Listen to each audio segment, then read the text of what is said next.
Good afternoon, everyone. Let me start by saying thank you to this side of the room, and thank you also to this side of the room for inviting me. But I did not know they were coming, so that's the beauty of it.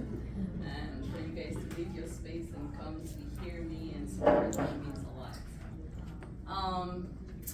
I came to this island now almost 19 years ago. I moved from Orlando, came here on vacation, and for some reason, this was home for me. And I went back home, packed all my stuff. I actually purchased a U-Haul with all my stuff, drove to Palm Beach. When I got there, and they said, you can't ship the U-Haul. So I had to took everything out of the U-Haul, pack them, and ship them separately. So I've been here ever since, and this is my home. In 2010, that's kind of like how May's Kitchen started really in the community. I don't believe none of us are born and have coincidence on what we're supposed to do when it comes to a purpose on this earth. We're all born with that. It's up to us to really find that little, button to really turn it on. And I've been who I am since God created me, which is to reach out to people, to connect people, and to do my little part without using anyone or any situation as an excuse. Because a lot of times we wait for somebody else to help someone, we wait for the government, we wait for a church, we wait for a friend. It's really, it starts with you so you can inspire someone else. With that said, in 2010 when they had that issue in Haiti, was really a big impact where they really were suffering with the earthquake. I remember calling the office for Governor Dion, and I couldn't find him. I left a voicemail. Surprisingly, he called me back, and we have that joke ever since when I see him. And I told him, I live here, I'm from Haiti, this is what happened to them, I need help. And we used the parking lot. We did that big old concert, and we was able to raise over $200,000. We partnered with a nonprofit. We gave all the money to them, and the money didn't go anywhere.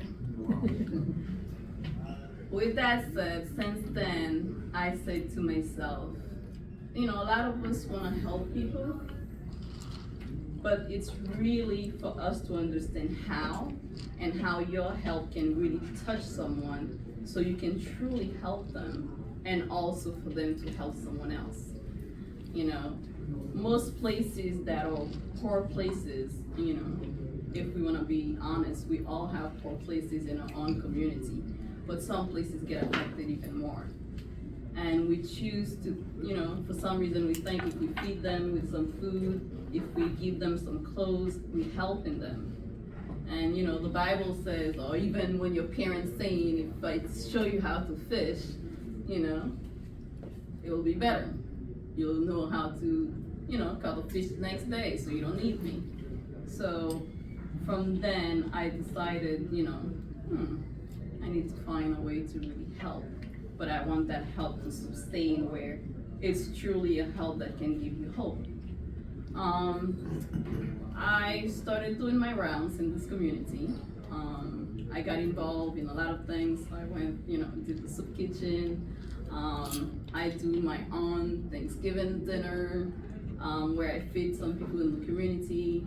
I will pass around if I see some homeless, I do my own little thing, but it wasn't it for me. And I was still searching. And 4 years ago, it just came to me, and I'm like,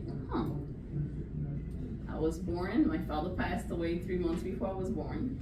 So it connect where, okay, I think that's really my purpose, to help children who doesn't have any parents and really give them hope. Because once you lose a parent, there is that light that it's hard for you to find that switch to really turn that light back in your life. And I decided to have that nonprofit, which is May's Kitchen Hope for Haiti, where I help orphan children in Haiti, and I help them pay for tuitions. A lot of people doesn't know this, but if you can't afford it, you can't get education in Haiti. We don't really have that public system in Haiti like that. And this is how I started. I started talking to people. For some people, they say it's hard for them to say no to me, which is a God's blessing. So I started asking for help, and I started reaching out.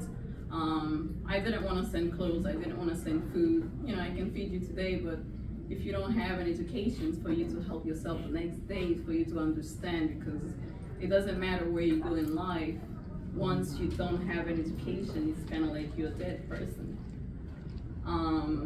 So it started great. We helped quite a few children, and with the help of a lot of people in this community, I am very grateful for that. And this year, I decided to not only helping the ones in Haiti, but I'm here in this community, and I know there are a lot of children who are, Haitian descendants, who came from Haiti with their parents illegally, but they became legal, they go to school. And I partnered with Charlotte Mali, where I wanted them to feel like there is hope.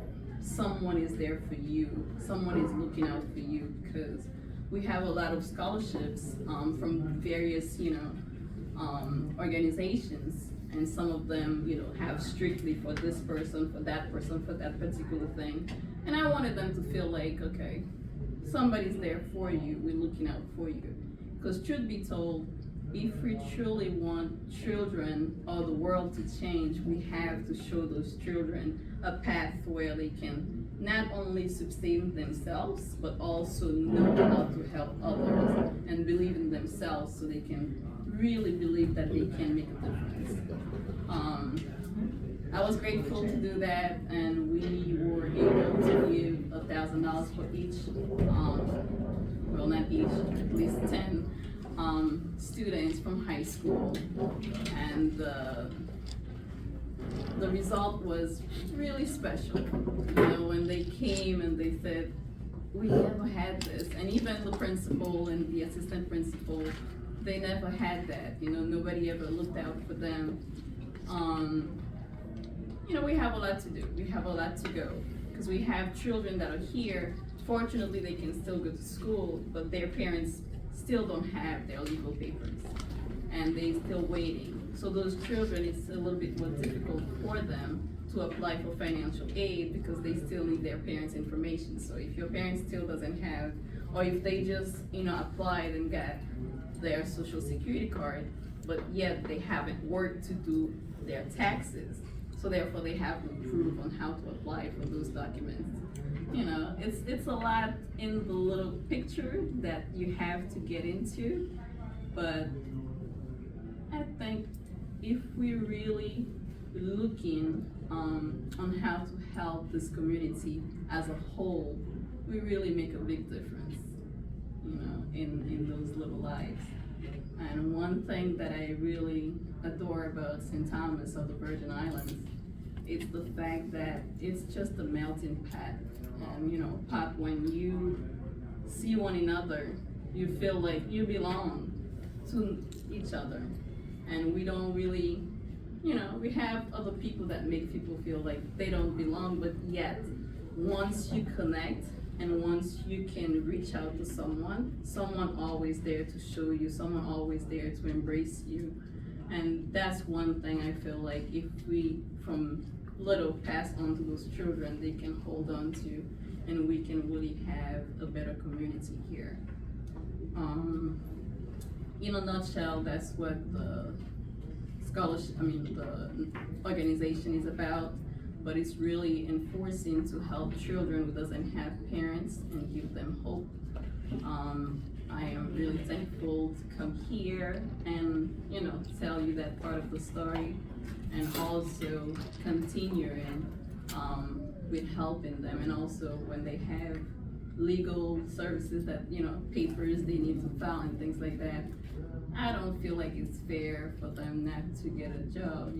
None of us are blind. We see them a lot of them by Home Depot, waiting for them to get a job.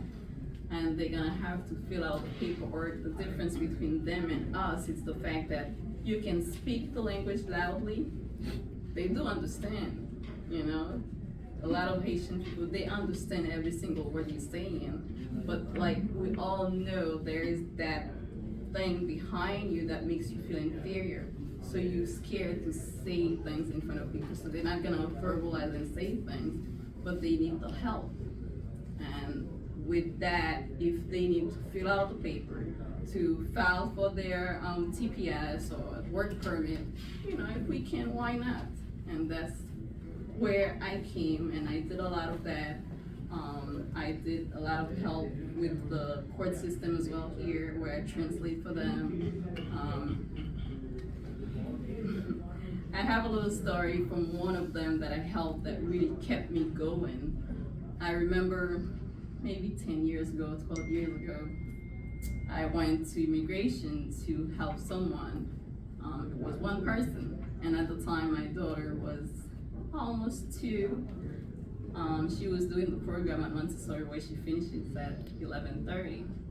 As I was leaving, I saw that young man, and I saw his face. He was like, you can tell somebody who needs help but doesn't see any hope. And I approached him and I said, "Are you okay?" He said, "Yeah." I said, "You don't look like it." He said, "Someone was supposed to come to go in with me to translate, but I don't see the guy, and I'm trying to call. Can I use your phone?" I let him use the phone. Nobody answered that number. And I said, "What time is your appointment?" And as I was saying that, the immigration officer came out and called his name. And I said, "Give me a minute." I stepped out, I called my husband, and I said, "Would you pick up my daughter? Because I need to help someone." And I went back in and I told the judge, I said, "I'll help him." And she said, "No, somebody has to speak, Creole." I said, "Yes, I'll help him." She said, "No, but you have to understand him." And I said, "Yes, I will help him." And she said, "You don't look Haitian." And and I'm sharing this story for 2 reasons, because a lot of times we say things that destruct someone forever without knowing. Because some of us, when we're not in the situation, you cannot understand, and our words are so powerful. And I pulled her aside, and I said, "What did you say?" She said, "Yeah, I mean, you come here often, for the week I've been seeing you, but you don't look Haitian." Can you explain how that's supposed to be, like how a Haitian's supposed to look? Mm-hmm. I didn't get that memo. And she said, "I don't know, you don't look like them." I said, "Of course not, we're not the same mom or the same dad." And I told her, and I spoke to her, and I, reasoned her, but I made sure I really followed up on that, and for some reason she never came back to St. Thomas to do that job. And with that said, that young man, I went in with him, did all his papers, and when I was leaving and I was talking to him, and he said, and I said, what do you want to do? What would you like to do later on in life? After you get your papers, what's your goal? What's your vision? What would you like to do? What do you feel like doing? And he said, "I want to go to school. I really want to go to school. I don't have no family here, and I don't want to be here. I want to go to the States and go to school." And I said, "Okay." I dropped him off by Greenhouse. I'll never forget that. I took his number, I gave him my number, and I said, "You can call me if you need help, but I'm gonna help you find a little job." That bakery by Old Scotiabank, the Lottery. And I went in there, I knew someone, he got a little job there, he got his papers. Almost a year later, I called my sister, and I said, "I need a big favor. You love me, right?" "What do you need, babe?" I said, "But you love me, right?" She said, "What do you need?" I said, "Well, I have that young man. Listen to me before you say no. He's young, I can tell he has a bright future, and he doesn't have anyone, and I feel like I need to help him. Would you consider, because you love me, for him to come to your house and just stay, you know? I'm like, you know, if you're going out, you can watch the children at least, you know? And she's like, no way. And I said, no, seriously. So anyway, she said yes, because she loves me. And that young man ended up staying at her house for 5 years. This young man now is a U.S. citizen. This young man now is married with 2 children and has, you know, a career. And he's one of the big managers at Disney World.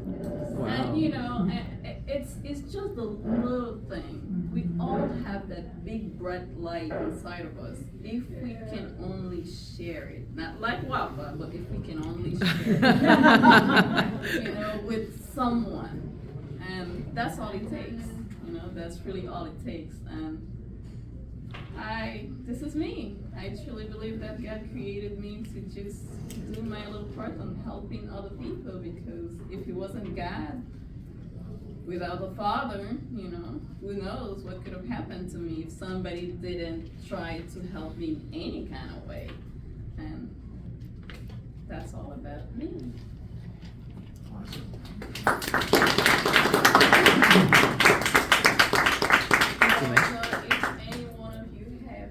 Questions, and if you don't, or if it's in your mind. Yeah, so I do have a question. So what are you working on? What's your next May's Kitchen, and what is your next focus? What are you focused on next? Okay. I'm glad you said that, because I was so excited I didn't touch on that. Yeah. I have a networking business where it's been 8 years now, I think. I decided I know too many people on this island. And too many people on this little island can do too many great things. And a lot of us, you know, have those ideas inside of us, but don't know how to really stretch them. And when it comes to being, you know, an entrepreneur, you have that fear, and you feel like, for some reason, whenever you want to start something, a business, you have all those little, you know, things in your head on how it's not gonna work out before you can really see it. And I decided to have a space where it's called May's Kitchen, where cooking heals souls. And you know, it's always starts from the belly. If you can't feed someone, then you can't really find a great smile from anyone. And that's a place where I invite everyone who's in business and people who wants to get in business, so you can come and mingle together and see how you can find that God's soul that can connect with you and help you to the next level. With that said, I have the guest speaker that will come and tell you how, you know, they came from ground up. Like she was saying, the last guest that I had was a mayor from Forest Park, Georgia. She's actually the first Black female who ever been mayor out of Forest Park, Georgia, and also the second female who ever been mayor in the 144 years. It just makes you understand that you're not alone, and we all goes down, but we can get up and we can rebuild things. The next May's Kitchen is coming, not in June, maybe at the end of July. I used to do it every other month, but for some reason I think I'm getting younger, let me put it that way. And I have a lot of other things that I'm doing, so I'm trying to make sure I give the best of me in everything that I do. And yeah, it's coming up by July. Got it. Let me have a quick question. How do you tie in the success spiritually? How do you reach out? Spiritually, how do you reach out? Do you pray a certain prayer? Do you go to a certain, I'm not praising correctly, but how do you tie it in like that? Well, I'll answer that with this. I got married young because I grew up in a Christian family. When I met my husband, first time I met this man, he said to me, "You're gonna be my wife." I was like, okay, I think something is wrong up there.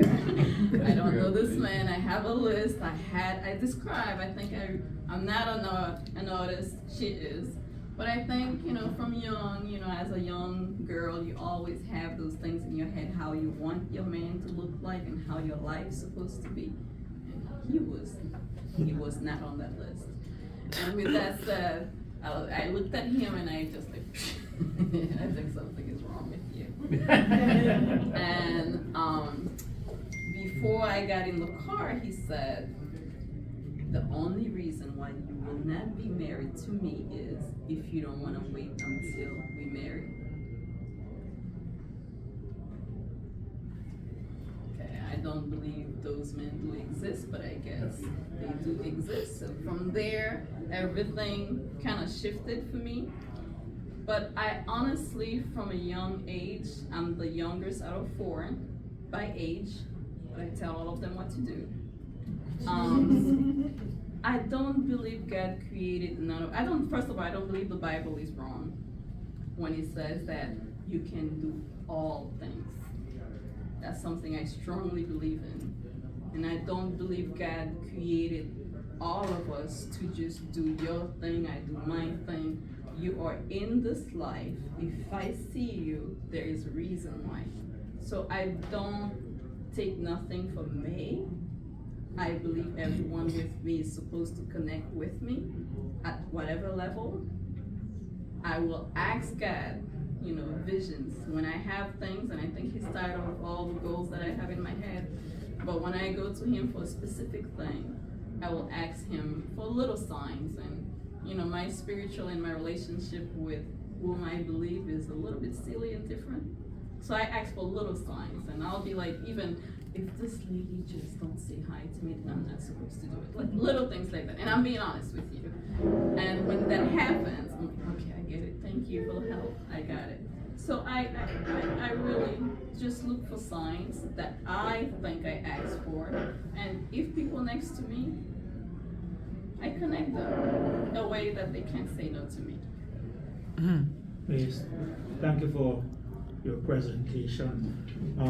You spoke about helping the Haitian students. Do you also help students from Spanish and Latin American students as well? No, I haven't. When I say I haven't, because it's still new, and I'm still trying to connect other things. Like Tanya said earlier, it's a 501c. So I'm being very careful on what I said the organization is for. It's strictly for Haitian students. That's why even when I wanted to partner with high school here, with Charlotte O'Malley, and I made sure I did my research because it wasn't in Haiti, but yet for Haitian students here. A lot of times we do things and we want to do things because it's in our heart to help, but sometimes we have to follow rules. And maybe next year I can branch in other children, and it can be another, once it's a human being, it doesn't have to be strictly. But for your answer, no, I haven't. From that organization. And then, is there any way that Rotary could assist you with any volunteering or anything of any of your upcoming events? I haven't done any events here where, like I said, it's strictly for tuition and scholarships. So it's never really a place where we're passing out things or we're giving out something. With that said, I don't really have the need for volunteer.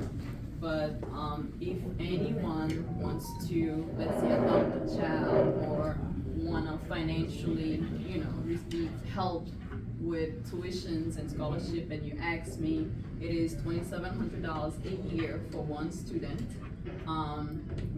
It's things that we can do. When I look at it, I have 3 daughters at Montessori. Every month I used to pull the checks when I'm giving it from them. So, and that used to be a monthly, for one child here. So if you want to help any child that way, you can. If you want to ask questions, and it is an open book. Everything I do, I make sure I can look at myself in the mirror the next day and be happy with myself. I tell people all the time, my children, you can't respect anyone if you don't respect yourself. So any questions, and by any means, because I know sometimes